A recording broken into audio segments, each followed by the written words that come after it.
Evangelion doesn't answer many questions about its history. It leaves us in constant darkness of the events that transpired before Shinji was instructed to pilot EVA 01. But that doesn't mean there isn't a record of the story's history. Here I'll bring to light what led to the city of Tokyo 3 to meet such a violent end. What the scriptures of the first ancestral race, the two impacts that left the Earth's crust scarred, the twin moons that brought life to this planet, all meant for life in our galaxy. There's a lot of mythology to unravel, incidents to make sense of. This is the story of what happened before Neon Genesis began. This is the lore of Evangelion.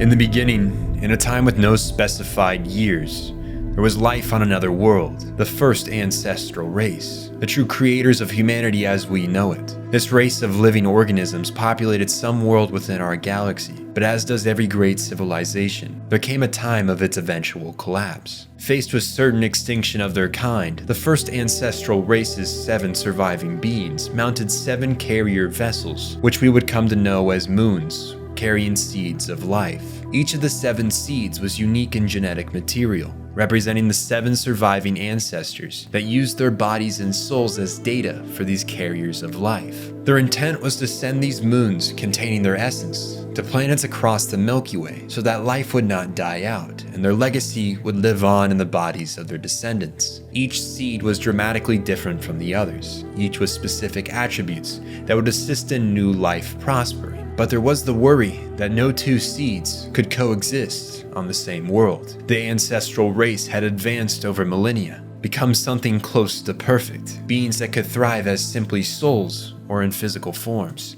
Something as simple as coexisting with those different was not such a difficult task, but these offspring would be too raw and unpredictable. They'll conflict and use violence to solve disagreements. So within each moon a spear was added, a weapon that would act as a failsafe to prevent a moon from spreading its life if another was already present on this planet, in hopes of avoiding a race war between their different descendants. Alongside the failsafe, one other item was stowed on each vessel: the Dead Sea Scrolls, objects that outlined the use of each moon if life was to discover them, either in a dormant or active state. It would outline the history of the first ancestors and bring light to their beginnings. It would also outline the protocol for using these moons in hopes of avoiding the gravest of sins, meshing the genetic and soul material of 2 separate ancestors. With the 7 moon vessels ready to depart across the galaxy, the 7 remaining ancestors gave their bodies and souls to the next generations of life. Only their plan faced many obstacles.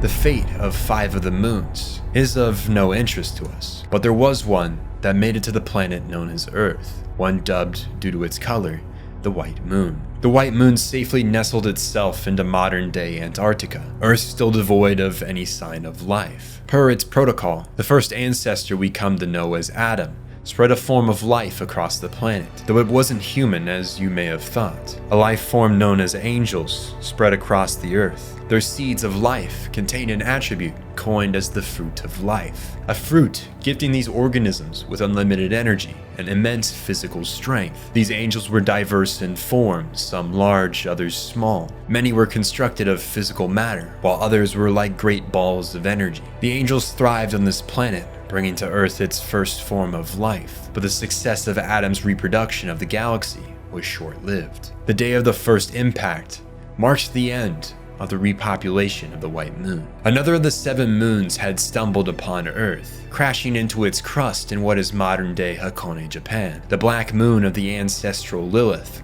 wiped out a large percent of angel life on Earth in a mass extinction event rivaling that of the dinosaurs. The first ancestors had protocol for an issue such as this, and the Black Moon Spear of Longinus should activate, preventing Lilith's offspring from harming the angel's spread of life. Only it had lost its spear when crashing into Earth. With the only way to stop Lilith's production of offspring gone, the White Moon is forced to use its own spear, deriving Adam's descendants their birthright to the planet of Earth. The creation of angels ceased. The ones who survived the first impact lost to time. Lilith and offspring, what we know as humans, usurps the right to populate Earth. As the angels had the fruit of life, gifting them unlimited energy, the humans held something more crude, the fruit of knowledge. The power of reasoning and logic, the ability to apply the scientific method and understand the workings of the universe itself in an attempt to harness its power. As these smaller beings lacked unlimited energy, they were forced to fight for their survival, seize the power they were devoid of, and in this struggle, they became more dangerous and powerful than the angels could ever become. Humans, while their starting point was weaker, their species lacks a ceiling for growth. The longer they exist, the stronger they'll grow. But knowledge and evolution can be dangerous. They bring conflict of interest, abuse of power, fear of the unknown. War between factions of humans paints these lands in ruin. Industrial revolutions leave the planet reeling from our advancements. Progress comes with blood and wreckage. We cannot move forward without also regressing. From the ashes of the old rises something new principles, new ideas, new ways forward. For years, humanity destroys itself to become something different. Kind continues to evolve into more diverse and unique beings. While angels wore their differences on their sleeves, humanity's was found more in that which cannot be seen.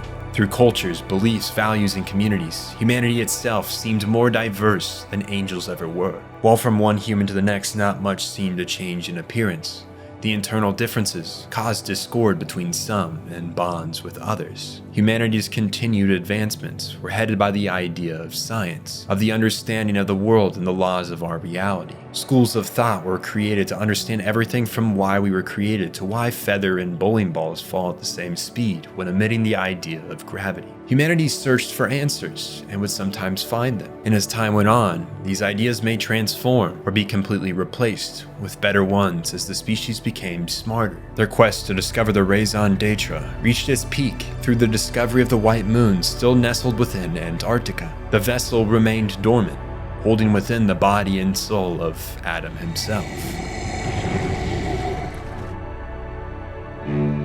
With knowledge comes curiosity. We as humans crave to know that which is unknown. We see a box and immediately wonder what's within. We look at a machine and try to understand how it functions. We stare at the stars and ponder what lies beyond what we can see. Humanity has always been this way, for better or for worse.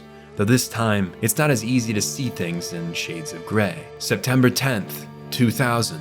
The organization known as Zeal sends Dr. Katsuragi on an expedition to research the white moon recently discovered in Antarctica with the intent to learn more about its origins. Now Zeal itself, their origins are largely a mystery. The secret organization runs in the background of the world order with immense power and wealth. An ancient group who all too likely discovered the black moon that had landed in Hakone centuries ago, a revelation which sparked their inception. The organization originally began as a religious cult, having found their ancestors' Dead Sea Scrolls that became their scripture, that outlined humanity's creation as descendants of Lilith and the inner workings of the moon. This led Zeal down a dangerous path towards human evolution, having read within the scroll about something that particularly scratched their fancy: instrumentality, the merging of all Lilith-based life, an existence without death, without pain, without fear. It was as if they discovered a form of godship. The temptations of a man-made heaven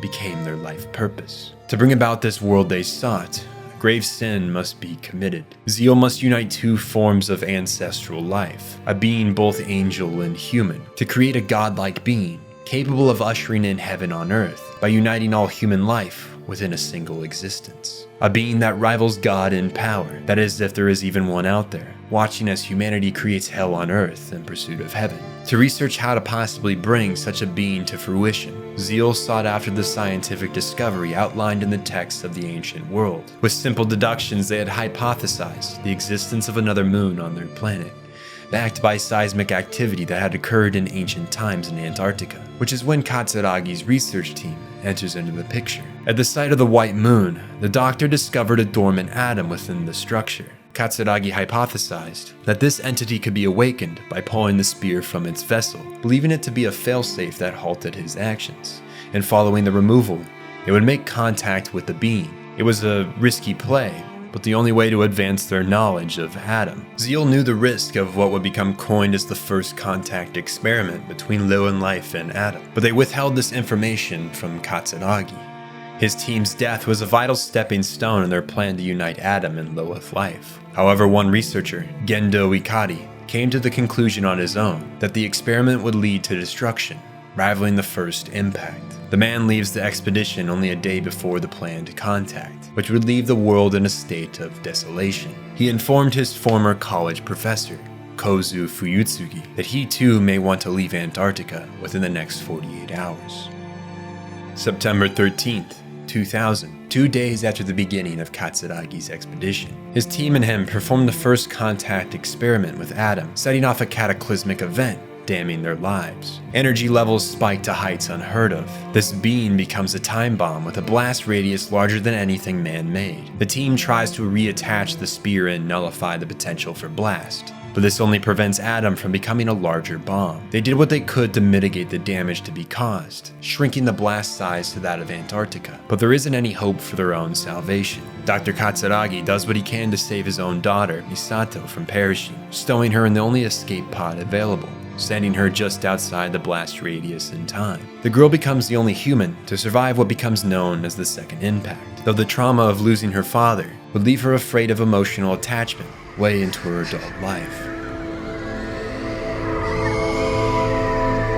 The research team had sacrificed themselves to save the planet, though in the aftermath, the world was a different place. Adam had been reduced to an embryo in the explosion, his body once again dormant in this state, though his soul had taken on a new form, one containing the genes of Lilith. Kaoru Nagisa was born from the explosion of excess energy, becoming a being both angel and Lilin. Zeal had obtained what they wanted. The explosion was labeled as an anti-AT field energy explosion, a type of energy angels are capable of creating that destroys the AT fields that humans possess, which allowed them to maintain shape. Caught in one of these blasts, humans turn into their true form of a liquid, the same type that secretes from the glands of their ancestor Lilith. These fields are a rather complex plotline that spells out angels and humans as mortal enemies, each capable of complete destruction of the other. It's a shame these two moons landed on the same planet, damning them both to ages of conflict. With the destruction of the ice caps and the anti-AT field energy explosion, sea levels rose dramatically and the world faced a crisis. Tsunamis killed over 2 billion people in the southern hemisphere before any disaster relief could be dispatched. In the chaos, only 2 days after the second impact, on September 15th of the year 2000,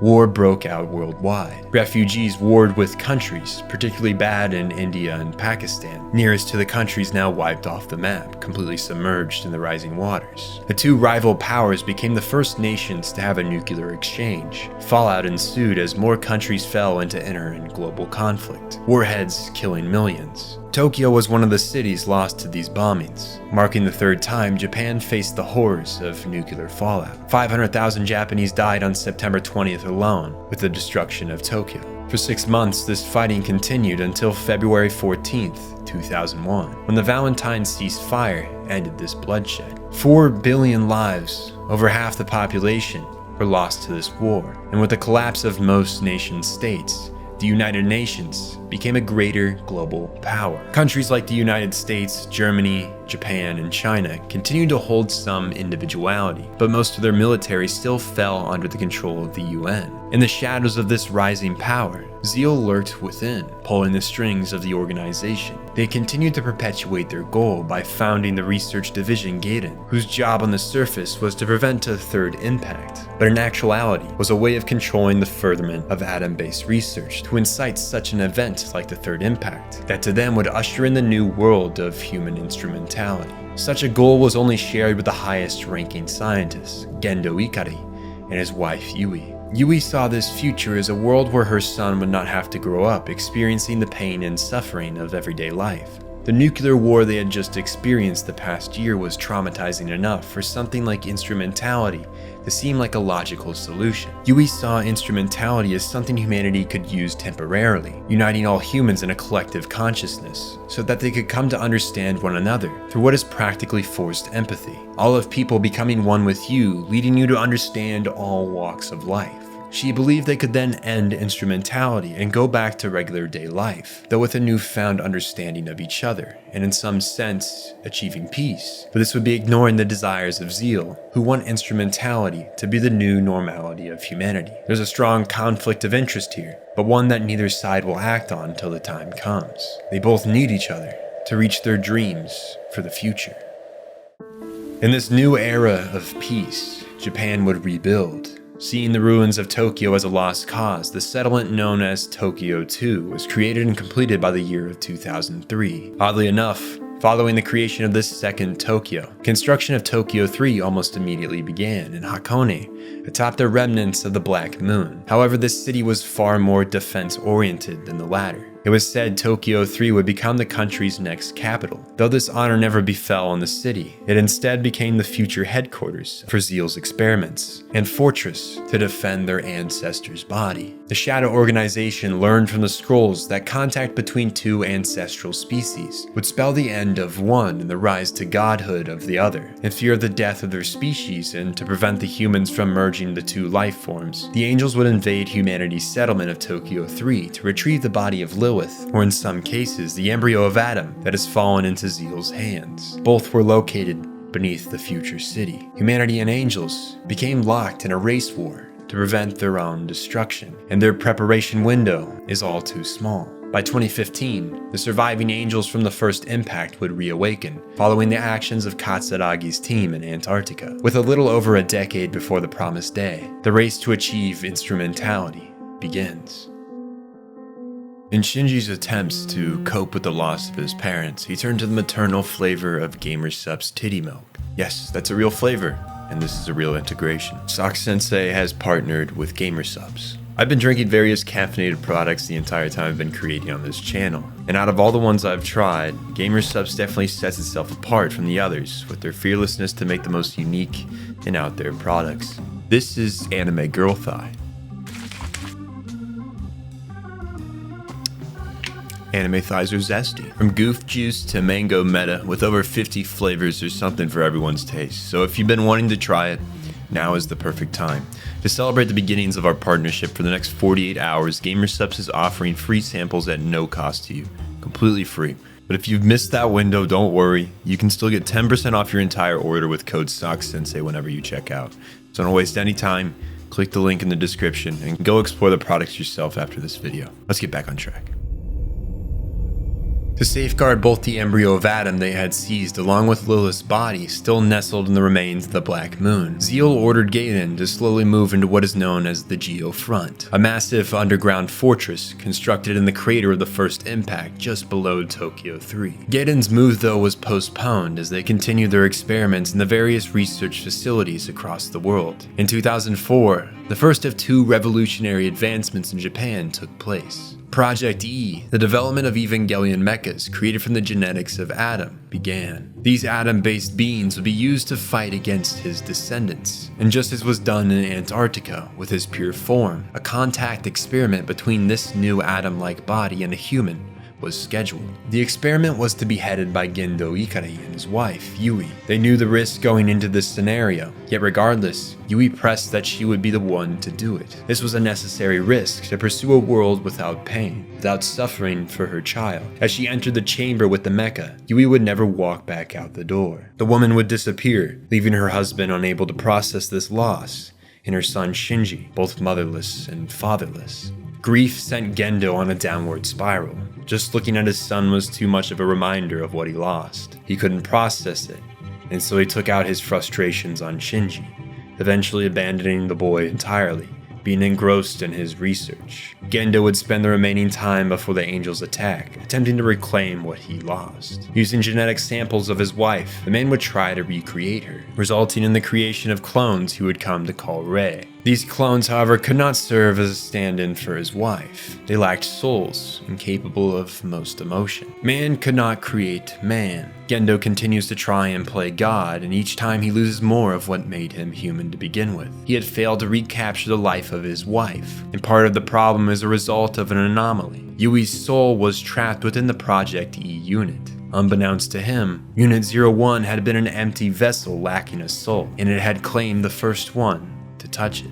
In Germany, at another Gaiden facility, a secondary Evangelion unit was undergoing a similar contact experiment. But unlike with Unit 01, when the researcher touched Unit 02, only their soul was infused with the unit. Unlike in the case of Yui Ikari, who had both her body and soul taken, Kyoko Soiru only lost that which made her whole. Without a soul, her mind was a pile of mush. And after months of suffering in a psych ward, she would take her own life alongside her daughter. Asuka, only her mind had played tricks on her. She had believed the doll, with the same orangish hair as her child, was her little girl.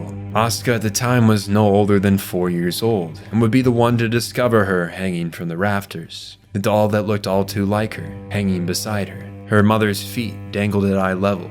Asuka was left traumatized for life, and would blame herself for her mother's death. The contact experiments were considered failures at first, but there were those that made the connection between these two mothers' deaths. It was hypothesized that a pilot could be used in the mecha if they held similar genes to the human whose soul was infused. Shinji and Asuka were chosen as pilot candidates based on their mother-child relationship. Zeal would construct a shell institution named Marduk to hide this truth from the rest of the world, acting as if there was some other special qualifications to the pilot candidacy. This institution simply allowed them to hold all the power and Evangelion technology, along with safeguarding potential candidates based on the fact their mothers must be considered dead through infusing with the units of Project E.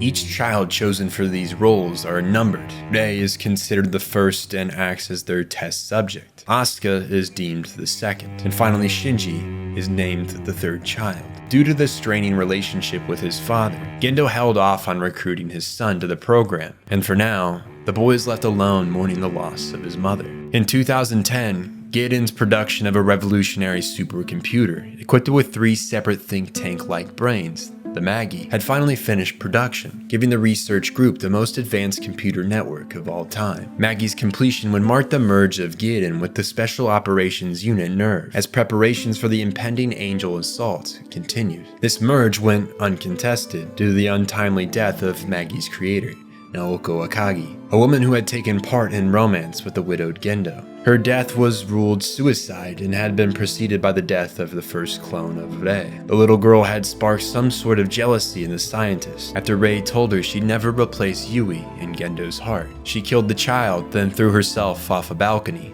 onto her creation below. This marked the first drops of blood of many. NERV would spill onto these floors. Over the next 5 years, as Gaiden merged with NERV, the organization would relocate to the newly constructed Geofront between Tokyo 3, both as a defensive play and as a way to cover up their continued Project E experimentation. The daughter of Dr. Katsuragi would graduate from college and join the ranks of NERV and become their operations director. Her old boyfriend, Yoji Kaji, who she broke up with and ran away from in fear of emotional attachment, decides to join NERV as well, and transfers to the German-based facility, becoming a ward to Asuka. He would serve as an agent to Truth, not loyal to NERV nor the Japanese ministry, who tasked him with finding the truth behind NERV's experimentations. He does not work for Zeal nor Gendo, but only in pursuit of understanding what the bigger picture is, on both sides of the coin. Ritsuko Akagi, the daughter of the deceased creator of Magi, of similar age to Misato and Kaji, joins NERV as its chief researcher in Project E. She, like her mother, begins to have relations with Gendo that heavily damage her mental state. What trauma she experienced that led her down this path is uncertain. It could be that her obsession with work has halted her from finding any romance, and Gendo's constant presence in her life, as they both never leave headquarters, made him subconsciously her only possible options for romance. Gendo sees this woman as a pawn, allowing him to progress towards the future his wife wanted. But for Ritsuko, this man is an outlet for her sexual frustrations and lack of any kind of love in her life. It's an unhealthy relationship, but it's all she has. She continues to help the man develop functioning Evangelions. In the rush to finish the mecha before the Angel assault slated for 2015, research and development was a brutal task. It wasn't until 2014 the pilot plugs for the mecha would be finished and ready for trial. NERV hastily created a prototype unit given the title 00, which would use the soul of the Rei clone Ritsuko's mother killed as a human infused with the unit. Another Rei 2 would be chosen as its pilot, having shared genetics with the dead clone. This hypothesis of Rei 1 being the vessel used in 00 is backed by the sheer agony that Eva initially wakes to in the first trial run of the pilot plug, as if being woken to the strangulation that led to her death, gasping for breath. With the pilot's failure to control the unit's movements, a scenario that would be given the title Berserk, the trial is considered a failure, and Rei is hospitalized with major injuries. NERV undergoes panic, aware of the enclosing attack of the first Angel only months away, and they still lack a proper fighting mecha and pilot. Gendo is forced to contact his son, who he has not seen in years, to come to Tokyo 3. He had left the boy to live with his school teacher after their falling out reached its breaking point. Unable to process grief, he chose to turn a blind eye to his inner demons, and that bled over to how he treated his son. Just seeing the boy was painful enough. How could he be expected to live with him? He chose the path of a terrible father in an attempt to shield his heart and continue his quest to reunite with his life. Human instrumentality offered him that hope. Shinji is called upon to travel to Tokyo 3. Misato Katsuragi is sent to bring him to NERV to be admitted as a pilot. The beginning of Shinji's story of agony and torment truly begins as cicadas mask the approach of Sasil, the first of many to attack this city. The world of Evangelion, devoid of an almighty being to prevent humans from tampering with forces beyond their comprehension, is about to experience an apocalyptic event that puts shame on the second impact. There is no salvation awaiting the just, no divine punishment for the damned. They'll bring that hell into reality themselves. NERV says it theirself, God's in his heaven, all's right with the world. Humanity has no place for a god in the pursuit to become one themselves.